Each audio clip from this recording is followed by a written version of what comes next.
నమస్తే సకలు. ఈరోజు కథ పేరు మరుగుజ్జు మంత్రగాడు. సౌరిరాజు 24 ఏళ్ల యువకుడు. అతడికి ఆస్తిపాస్తులంటూ ఏమీ లేకపోయినా కచేరీలో మంచి ఉద్యోగం ఉన్నది. ఒకసారి అతడు కచేరీ పని మీద పొరుగురు గ్రామం వెళ్ళి చీకటి పడేవేళ ఇంటికి తిరిగి వచ్చాడు. ఆ సమయంలో వీధి అరుగు మీద కూర్చుని ఉన్న పని మనిషి అతడికి వీణావతి కొండ మీద ఉన్న ఆలయానికి రావాల్సిందిగా చెప్పిపోయినట్లు వార్త అందించింది. వీణావతి తండ్రికి ఒక్కతే కుమార్తె. సౌరిరాజు ఇంటి పక్కనే వాళ్ళ ఇల్లు. సౌరిరాజుతో వీణావతి వివాహానికి ఆమె తండ్రి ఏనాడో తన అంగీకారం తెలిపాడు. చెప్పవలసిన ముఖ్య విషయం ఏమైనా ఉంటే ఇంటి దగ్గరే చెప్పవచ్చు కదా, ఆలయానికి ఎందుకు అని ఆశ్చర్యపోతూ సౌరిరాజు బయలుదేరాడు.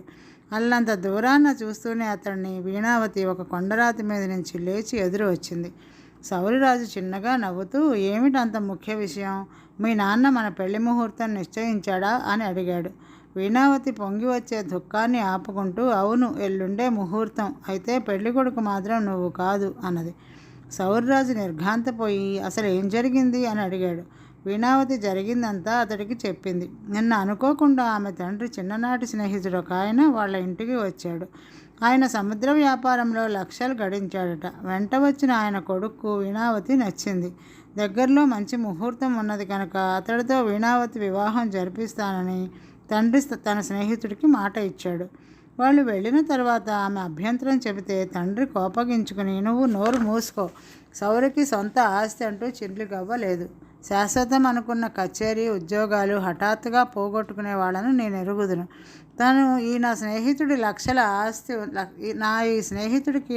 ఆస్తి ఉన్నది. ఈ పెళ్లికి నువ్వు కాదంటే నేను దేశాలు పట్టిపోతాను అన్నాడు. అంతా విన్న సౌరిరాజు ఆవేశం తెచ్చుకుని, అలాగా, నేను వచ్చి మీ నాన్నతో మాట్లాడతాను అన్నాడు.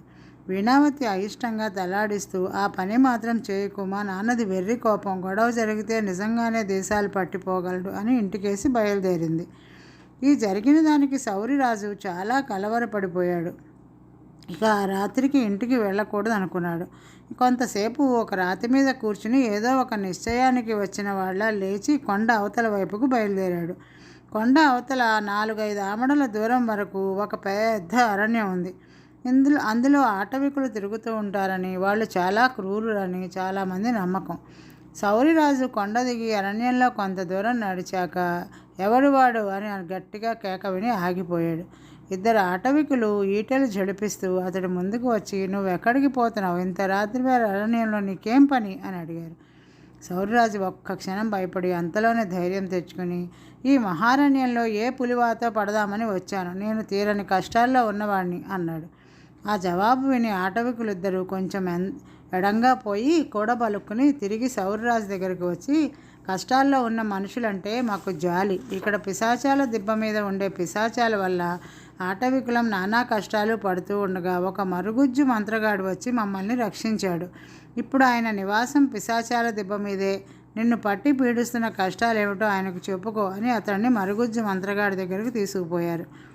మంత్రగాడు ఒక చిన్న పాక వెలుపల నెగడు వేసుకుని దాని ముందు కూర్చుని, నెగడు అంటే మంట వేసుకుని దాని ముందు కూర్చుని ఉన్నాడు.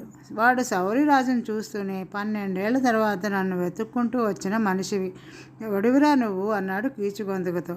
మామా, పెద్ద కష్టం వచ్చి ఇంత రాత్రి వేళ నేను వెతుక్కుంటూ వచ్చాను అన్నాడు సౌరిరాజు మరుగుజ్జు ముందు కూర్చుంటూ. మంత్రగాడు మంటలో నుంచి భగభగ మండుతున్న ఒక కట్టె తీసి దాని వెలుగులో సౌరిరాజు ముఖాన్ని పరీక్షగా చూసి, ఇంతకు నీకు వచ్చిన కష్టం ఏమిటి అని అడిగాడు. సౌరిరాజు తన కష్టం గురించి చెప్పుకుని వీణావతితో, నా పెళ్లి జరగకపోతే ఇక ఈ పిశాచాల దిబ్బే గతి. ఎల్లుండి మరొకటితో జరగబోయే వీణ పెళ్లి ఆగిపోవాలి. ఆవిడ తండ్రి నాతో తన కూతురు పెళ్లి జరిపించాలి. ఇందుకేదైనా మంత్రమో తంత్రమో ఉపయోగించి నువ్వు నాకు సహాయపడాలి అన్నాడు.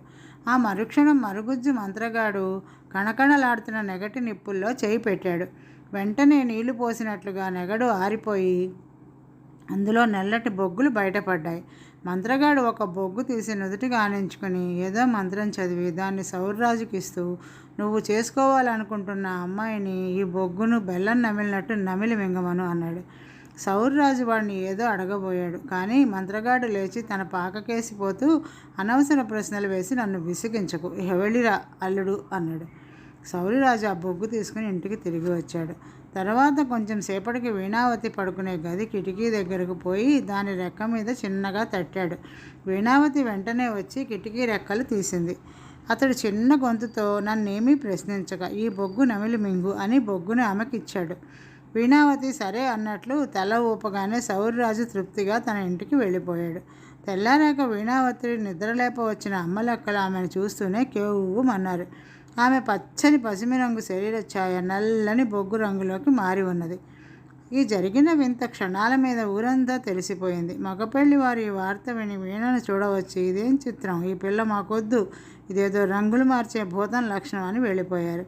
వీణావతి తండ్రి నిరాశతో తలపట్టుకుని కూర్చున్నాడు. ఇలా ఎందుకు జరిగిందో ఎంత ఆలోచించినా అతడికి అర్థం కాలేదు. ఎంత కట్నం డబ్బు వెదజల్లినా ఈ రూపుతో ఉన్న కూతురు పెళ్లి తన జన్మలో చేయలేడు. ఆయన కచేరీకి పోతున్న సౌరిరాజును ఆపి, బాబు, నీకు వీణ అంటే ప్రాణంతో సమానమని నాకు తెలుసు. గిట్టని వాళ్ళెవరో దానికి చేతపడి చేశారు. రేపు ముహూర్తానికి అమ్మాయిని పెళ్ళాడి నా పరువు నిలుపు అంటూ చేతులు పట్టుకున్నాడు. సౌరిరాజు వెంటనే, మీ ఇష్టం, నాకు ఎలాంటి అభ్యంతరం లేదు అన్నాడు.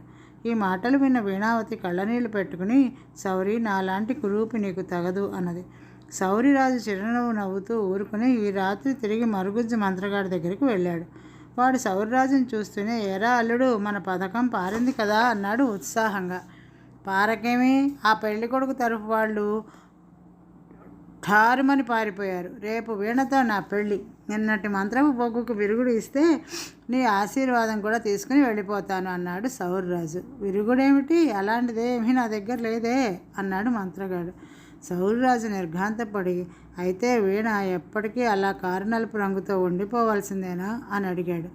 ఆహా, అంతే మరి. అయినా ఆ పిల్ల అంటే నీకు చాలా ప్రేమ కదా. పిల్ల మారలేదు, రంగు మారింది అంతే. ఇప్పుడు నువ్వు ఆ కురూపిని చేసుకునేందుకు సంశయిస్తున్నావు అన్నమాట. సరే, మరి ఎక్కడైనా ఒక అందమైన అమ్మాయి ఉంటే చూసుకుని పెళ్ళాడు అన్నాడు మంత్రగాడు. సౌర్యరాజు వాడి మాటలకు నొచ్చుకుని, వీణ కురూపి అయిందని నేను పెళ్ళాడడానికి ఇష్టపడడం లేదని అనుకోకు. ఆమె తాను నాకు తగనంటూ దుఃఖిస్తుంది. ఆ మంత్రించిన బొగ్గు నువ్వు నాకు ఇవ్వు. అప్పుడు ఇద్దరం ఒకేలా ఉంటాము. ఆవిడకి ఏ బాధ ఉండదు అన్నాడు.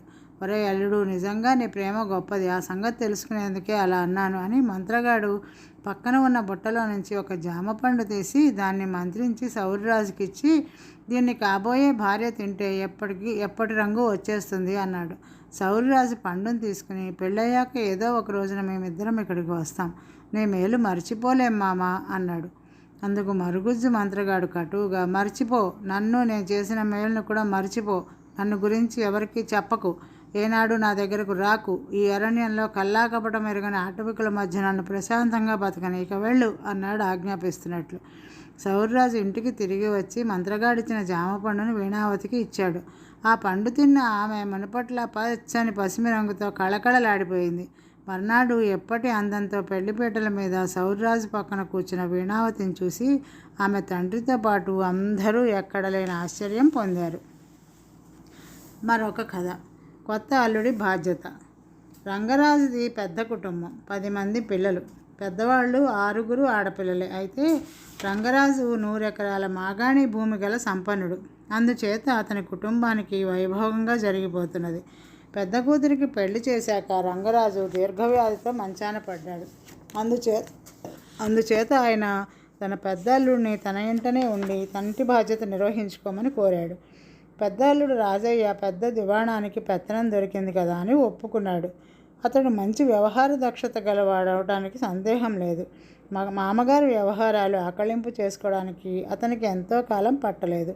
రంగరాజు పొలాలను పశువులను చూసే నౌకర్లు 30 మంది దాకా ఉన్నారు. రాజయ్య గాథ కింద పందికొక్కుల మామగారి ద్రవ్యాన్ని తాను వీలైనంత వెనకేసుకోసాగాడు.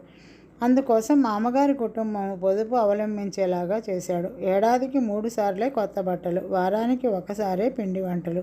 అతను తన మరదళ్ళ 4 పెళ్లిళ్ళు చేసేటప్పుడు తన తోడళ్ళు తన చెప్పు చేతుల్లో ఉండేవాళ్ళులా చూసి మరీ చేశాడు. అతని వ్యవహారాల్లో జోక్యం కలుగ చేసుకోకుండా ఉంటే అతను తమకు సుఖంగా జరుగుబాటయ్యేలా చూస్తాడని వాడు గ్రహించి అతని పెత్తనం నిరాఘాటంగా కొనసాగించారు. ఇలా ఉండగా రంగరాజు 6వ కూతురి పెళ్లి రాజయ్య ఇష్టప్రకారం జరగలేదు. ఆ పిల్ల వీర్రాజు అనే యువకుడిని ప్రేమించి అతన్ని తప్ప పెళ్లాడను అన్నది. ఆ ఇద్దరికీ పెళ్లి అయింది. దాంతో రాజయ్యకు చిక్కులు ఆరంభమయ్యాయి. వీర్రాజు వయసుకు చిన్నవాడైనా మంచి తెలివితేటలు గలవాడు. అతను రాజయ్య ప్రతి చర్యను ఎక్కదీసి ప్రశ్నించసాగాడు.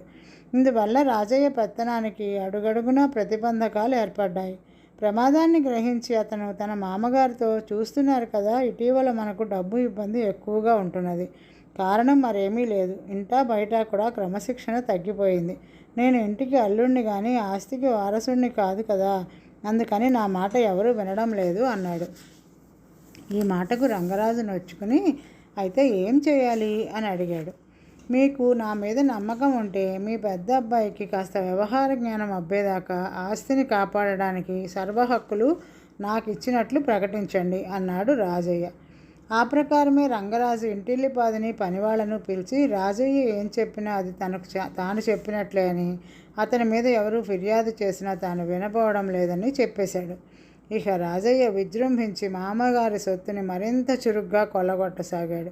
అందరికన్నా ఎక్కువ ప్రతిబంధకంగా ఉన్న వీర్రాజు మీద దొంగతనం ఆరోపణ చేసి న్యాయాధికారులకు అప్పగించి నిర్బంధంలో పెట్టించాడు. వ్యవహారం ఇలా ముదిరినాక రంగరాజు ఆక్షేపణలు తెలిపితే ఆయనకు మతి చెల్లించిందని రాజయ్య ప్రచారం చేశాడు. అతనికి ఇక అడ్డు లేదు. అతను తన సొంత ఊళ్ళో బహిరంగంగానే పెద్ద మేడ కట్టించడం ఆరంభించాడు.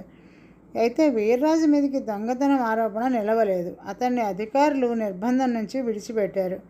అతను పరిస్థితులన్నీ తెలుసుకుని న్యాయాధికారితో రాజయ్య దుర్మార్గాలన్నీ చెప్పి తన మామగారికి పిచ్చెక్కిందని గదిలో బంధించి ఉంచాడని, వైద్యుల చేత పరీక్ష చేయించమని కోరాడు.